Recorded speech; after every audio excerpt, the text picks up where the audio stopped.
प्रेमाच्या त्रिकोणातून तरुणावर कोयत्याने जीवघेणा हल्ला, जयसिंगपुरात खळबळ, आरोपी अटकेत. जयसिंगपूर शहरातील राजीव गांधी नगर परिसरात प्रेम संबंधातून निर्माण झालेल्या वादातून एका तरुणावर कोयत्याने जीवघेणा हल्ला झाल्याची घटना शुक्रवार दिनांक 10 जुलै दुपारी 3:30च्या सुमारास नाजुका हॉटेल शेजारी शाळा क्रमांक 1 जवळ घडली. या हल्ल्यात प्रदीप नारायण तलवार वय 26 राहणार राजीव गांधीनगर जयसिंगपूर हा गंभीर जखमी झाला असून त्याच्यावर उपचार सुरू आहेत. या प्रकरणी संदीप नारायण तलवार वय 20 यांनी जयसिंगपूर पोलीस ठाण्यात फिर्याद दिली आहे.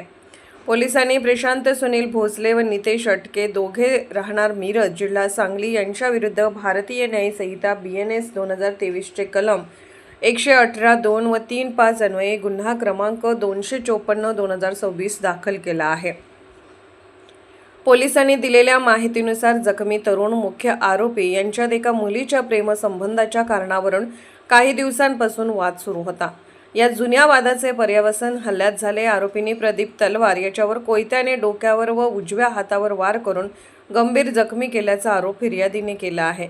घटनेची माहिती मिळताच जयसिंगपूर पोलिसांनी घटनास्थळी धाव घेत पंचनामा केला.